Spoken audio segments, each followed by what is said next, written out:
Hello everyone and welcome back to my YouTube channel. I'm really thankful for you guys spending your time and really supporting me and really going through my videos and liking and commenting. I really do appreciate that. Today we're going to be talking about the third part of chapter 3, which is going to be the cost of bad advice. Last time in the last video we were talking about working on your strengths, not your weaknesses. And for those of you that haven't been able to watch that video, I'm definitely going to leave a link down below. It is the second component of your inner villain, which is the third chapter that we're talking about. And today we're going to be talking about like what it costs you to have bad advice, right? And in the beginning of this chapter, or like this segment, I should say, is really thought-provoking for me especially, and I'm going to explain why as we go through this version of the chapter. It starts off by the author asking us a question, asking us, what is the most costly advice? And he basically mentions how it's bad advice. And the reason why he mentions this is by he gives an example stating how by asking another question, basically asking you, have you been in a situation where, let's say, you thought of an idea, an invention, a passion, or you had an opportunity, but then you went and shared your these ideas with someone else that is close to you, whether it's a friend, a loved one, someone you're in a relationship with, your parents, whoever it may be, your siblings even, and then they just for some reason give you they just give you bad advice on why this wouldn't work, whether it's being someone maybe have already thought of it, maybe you aren't qualified to do that opportunity, maybe someone already invented that and they just haven't brought it out, stuff like that. And he mentions how you when you were motivated and you thought of that idea, you basically were like, okay, maybe they are right because these are your loved ones, so you take their advice as they typically take care of you, or they'll make it like it's a sense of love. But then later down the line, you find out that someone did do what you had thought of. Maybe that opportunity went to someone else that you knew and they became very successful because of that opportunity. Maybe that idea that you had, someone else thought of it, took action on it, and now is very successful and wealthy and got a lot of praise from everyone for thinking of it. But then you're like, man, I thought of that. Why didn't I execute? And that regret that comes into you is basically the cost of that bad advice, right? And in the book, it also continues to mention how bad advice feeds into your inner villain because it makes you very comfortable and very insecure, because it makes you feel like, hey man, this idea, I really think it's good, but because everyone is saying that it's a bad idea, maybe I shouldn't do that, because that idea would have to make you into the next step in order to you to level up to achieve that idea or goal or opportunity that you wanted to achieve.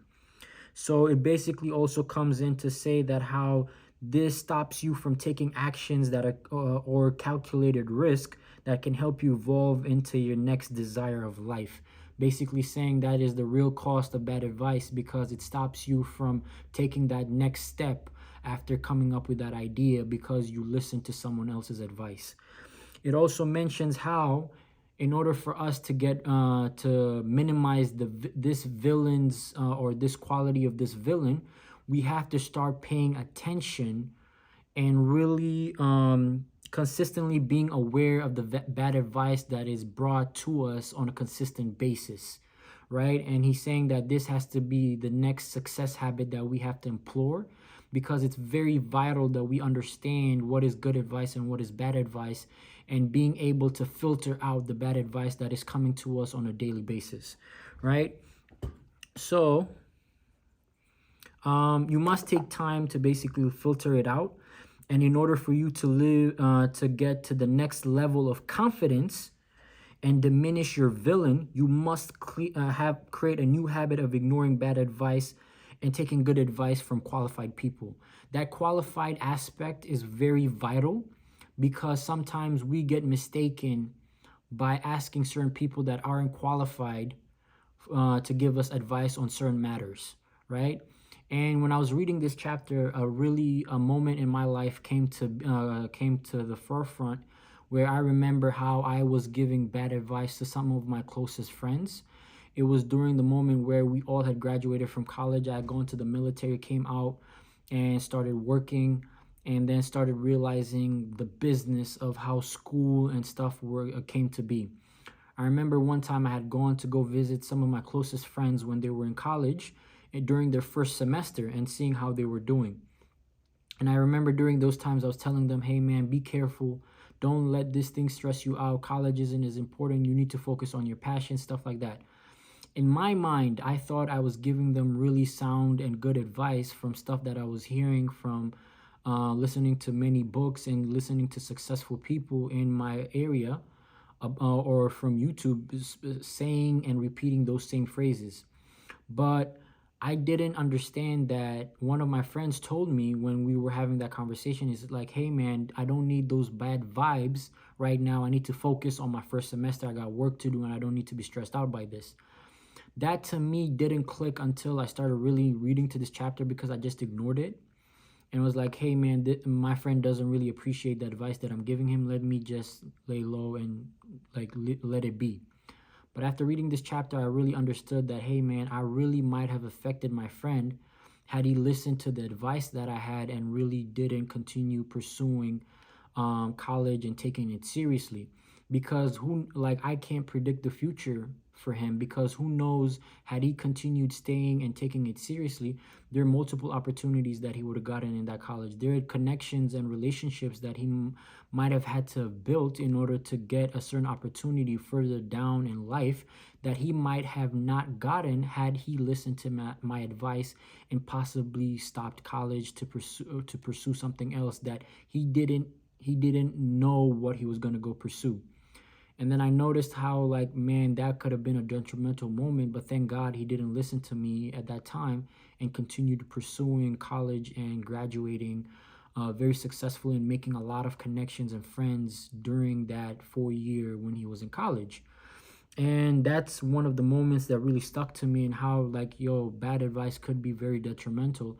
Luckily, in his situation, he didn't let that affect him, but it's like, God forbid what would have happened, because just because he listened to me, something bad could have happened to his life, and he might have missed out on something that he may have never not, because at that moment I was not qualified to give him that kind of advice. I wasn't qualified because I was a similar age, hadn't accomplished anything big in my life, so who was I to really advise him on that, right? And some of you people might be thinking like, hey, why are you making a YouTube video on these matters? And the only thing I can say is that the stuff that I say here, I want you guys to understand that it's not coming from me, but it's coming from the book and the authors that I am reading. Most of this stuff that I'm getting, I'm also learning in the same process as you guys, and I'm just passing on. I'm the messenger and not just the author or the deliverer. So I hope you guys could understand that as well.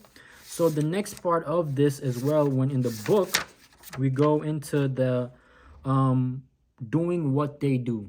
And in this segment, they also start in with a question saying, did you ever think, was there a moment in time where you had a passion or a dream of how you wanted your life to look like, right? And why this question is very important is because it says, as you continue reading, it says, if you did have this passion, there is a moment in time where if this passion or dream of yours, if it doesn't align with your friends, if it doesn't align with society's or your parents' vision of how they want your life to look like, there are going to be moments in time where they're going to come to you and ask you and say certain things, where they might say, hey, maybe it's time for you to grow up. Maybe it's time for you to take responsibility of your life, because maybe you're in a moment of time where it's not really working out for you, right? And this is a very vital moment, because for some reason it continues saying that we live in a world where being responsible somehow is doing what everyone does, and we force ourselves into something that makes everyone else happy but doesn't feed our soul. I thought that was really powerful when the author said that, because it's like, it's a thing that I think a lot of you are probably facing right now, where you do have a vision or a passion that you want to pursue, but you know it really doesn't align, or when you start taking actions towards that, some people might look at you differently. Some people might say negative comments about you during the beginning stages when there's no success, or there's no proof, or there's nothing really going for you. But then for those that stick through that and then it changes out, you find very quickly how things could people go from persecuting you to supporting you and becoming your fans, right? And this is what one of the reasons why we mention in this like version of the chapter, and why it's also another component of your inner villain, because we have to be really aware of this aspect of how when we do have a vision, we have to be very careful of who we share that vision to.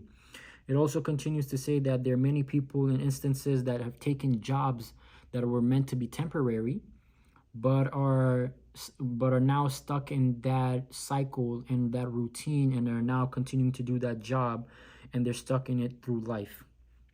It says that you have to have the courage to find your own way, because successful people live by different set of rules and success habits that don't conform and accept mediocrity. So that basically meaning is that if you know there's something that you want to pursue, the difference between one of the differences that separates successful people from people who are not successful is not accepting mediocrity and going after what they want, because they create their own rules. It also mentions and asks certain questions for you to think about, because this is a very deep moment, and it asks you to ask yourself, so what changes would you make today if you didn't have anybody else, or you didn't care about what anyone else thought about you? What if you actually listened to your heart? Where would you be? What moves would you take? What direction would you go if you didn't care about what other people thought, or you didn't basically think what anyone thought about you, and you just listened to your heart? It mentions that in order for you to change in any area of your life, you must take the first step, right? Because changing anything in your life is very difficult, whether it's losing weight, whether it's achieving a new goal that you have in life. Maybe it's making a certain amount of money, making that change to improve in any aspect of your life. You must take that first step in order to get to that goal or destination that you're trying to get to. It says that it's saying that one of the first steps that could really be vital towards you going to that first goal is writing it out loud. Is saying it out loud and writing it down, so that it can be stuck in your core, and you can like define and know what exactly it is that you and what direction you want to go. Because when you write it down and you say it out loud, you make the chances of it coming to pass very possible by manifesting it into your life. It also mentions how confidence is built and doubt dies when your heart is aligned with your action. When I read that and I saw it in the book, I was like, yo, I should make a tweet on some of these things, because that's really a powerful message and something that people should keep thinking when they come into moments where they feel that they're insecure or nervous, is that confidence is built toward and doubts will die when your heart is aligned with what you want to do in life. It also now mentions an exercise that you guys can do, which will be very beneficial and really motivate you to figure out some of these aspects of what we talked about during this whole video. It mentions how you guys should take a piece of paper and draw a line, and on the left side is to write things that you're willing to not accept anymore in your life, and then on the right side write things write things that are now a must. And to think really deeply and not just write it down or things that are coming in your mind, but really think deep down on these two aspects. And when you've done that, he wants you to circle the top 2 or 3 from each side.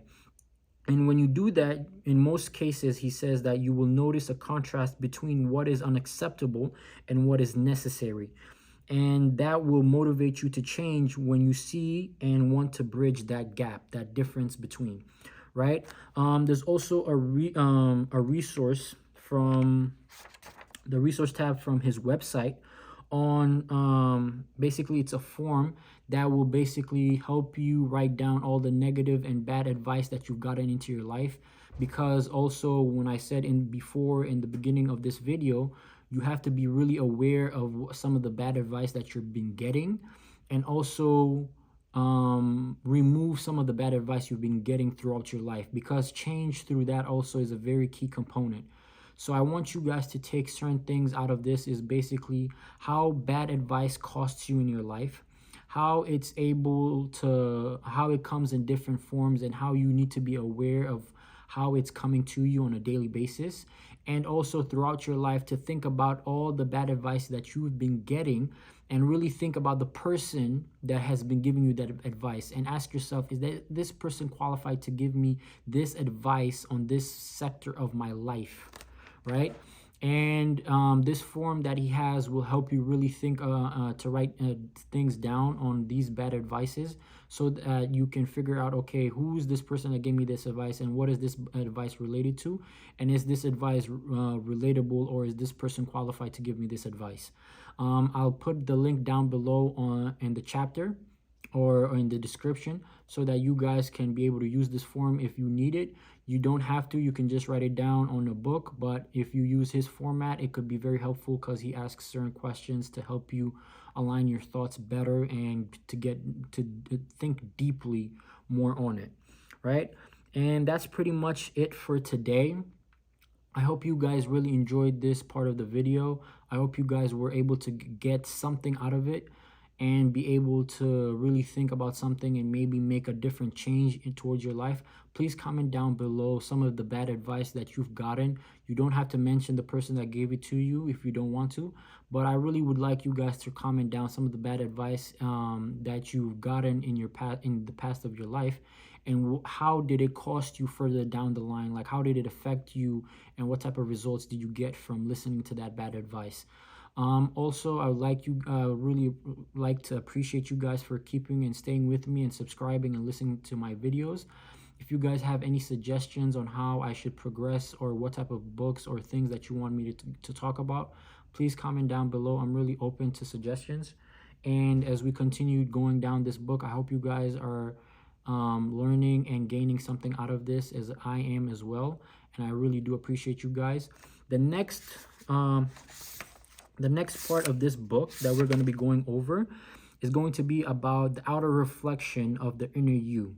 And we're also going to be talking about who is in your inner circle, right? And this is going to be a very interesting topic, as you guys can just say from the title. So I hope you guys can stay tuned and look forward to the next video that's coming out.